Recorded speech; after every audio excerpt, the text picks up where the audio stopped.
Hello, beautiful and fabulous people. Welcome to Sassy's World. I'm Sassy, your hostess. It's me! Hi! Today, we are going to talk about my 12-week post-op update. Since our last fun-filled meeting at 2 weeks, I have actually hit the huge mile marker of Wonderland. Wonderland!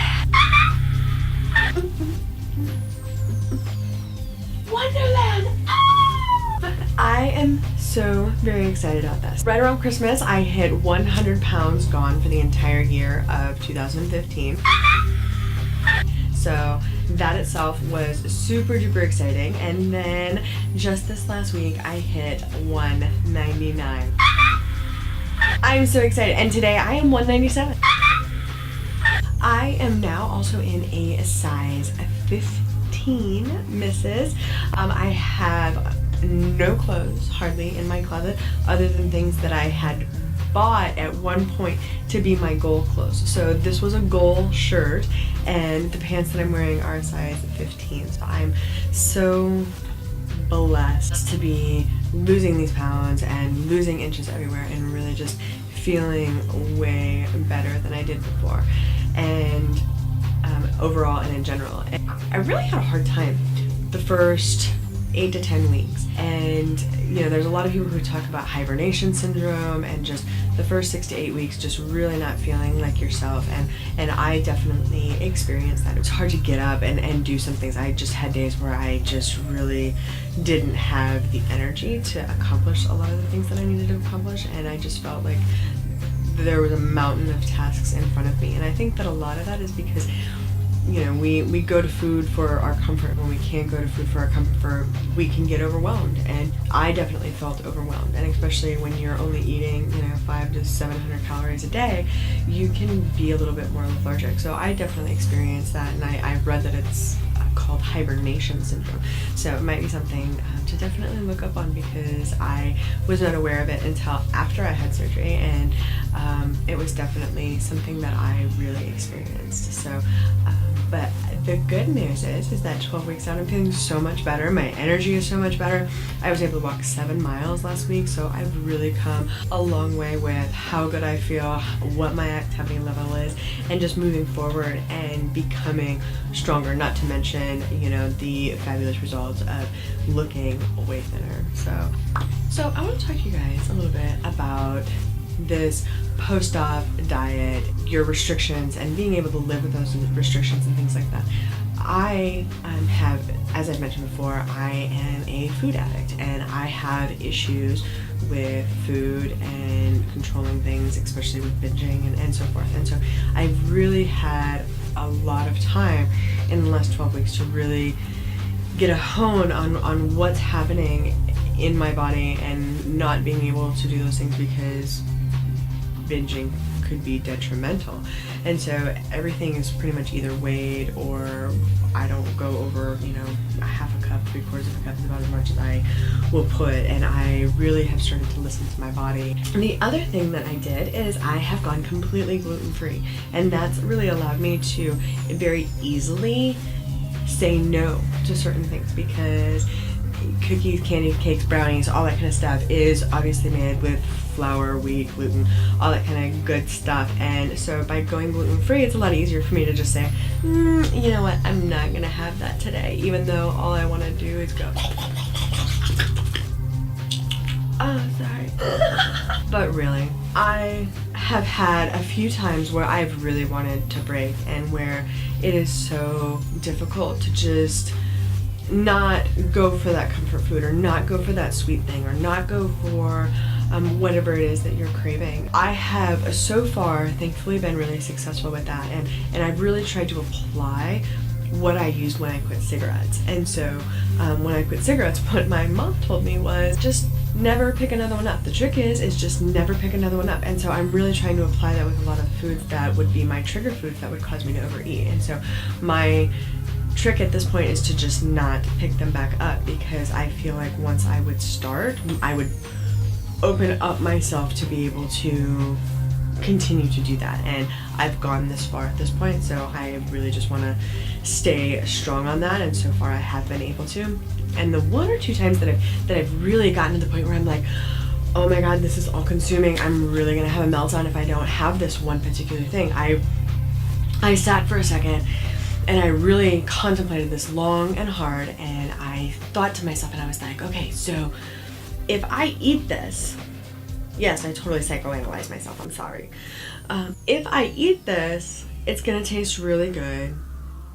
And I imagined myself eating it, and I imagined how good it was gonna taste, and then I imagined it being gone, and all the guilt that I was gonna feel from eating it, and how quickly it was gone, and how quickly I was going to want something else.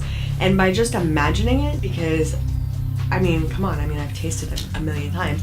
Why can't I just imagined it, and I imagined how it tasted going in. And that was enough to be like, okay, I imagined it.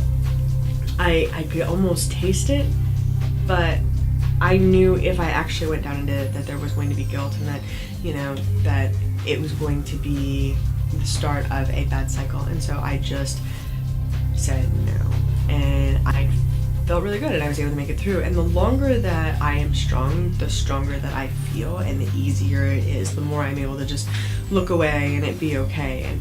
And I've really tried to use this opportunity to take control. You know, there's so many people that look at food as the one thing that they can control, and that's what I would normally do as well. But in this case, I'm looking at it and saying, okay, well, instead of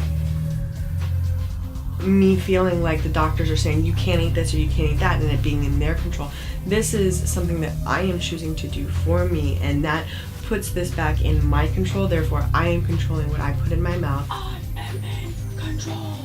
I am controlling what I eat, and I am controlling this part that is around me, so I am allowed to be in control of this versus allowing it to control me and consume me, which has been really beneficial in just overall like understanding how things are, and dealing with my own emotions and things like that. And the few times where things have gotten really hard, I have literally just had to go to my knees and pray and rely on God, and just know that I can do all things through Christ who strengthens me. And when I feel like I can't do it, I just repeat that in my head, and I know that I, with his strength, can overcome the temptation that I'm feeling at that moment, the temptation to head down a worse path. And so I know for me that right now, me keeping my head on straight and going in a forward motion is the best thing that I can do for my health and for my kids. Get healthy, yeah! The other thing that I definitely want to mention is that this is really you're gonna hear it over and over and over again, but this is so true. It is a journey. It's a journey. It's not something that happens overnight, and it's not something that you can compare your journey to other people's journey, because there are people that at certain points in your journey, they're gonna zoom right past you, and you're gonna be looking at them and going, this is no fair. I don't understand what's happening. And then there's other parts of your journey where, you know, they might stall. They might be a fast loser at first and you're a slow loser at first. You know, a few months later, you could zoom past them while they're going through a stall that you experienced at first. You know, our bodies all handle this in different ways. So don't be discouraged if you are losing slower or faster than somebody else, because you are losing at the rate that your body needs to lose at. And, you know, all kinds of different things can attribute to that, whether it be the types of foods you eat, the type of activity that you're having, really taking into account all the different factors that play into those things, as well as age and starting weight and things like that. So as well as the weight that someone may or may not have lost prior to surgery, because my understanding is that if you lose a bunch of weight prior to surgery, that when you actually have surgery, it sets your weight loss on a nitro boost. So I had actually lost 60 pounds prior to surgery. 60 pounds! Woohoo! And since I lost 60 pounds prior to surgery, I think that really helped aid in giving me a nitro boost. The day of surgery, I went in at 245. I left the hospital at 265. 20-pound weight gain. And today I am down to 197. Since leaving the hospital, I have lost 68 pounds in 12 weeks.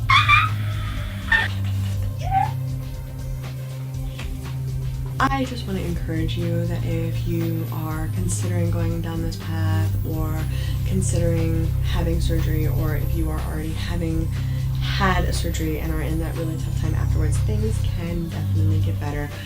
1 year ago, I was 100 pounds heavier than I am now, and I can't tell you how miserable and sad I was. Just, you know, I knew that there was somebody in there that could move around better, that didn't have to be looked at like a disgusting person every time she walked in somewhere, you know. Now I don't get looked at like that. You know, people look at me and they smile. They don't see a disgusting blob. They see a person.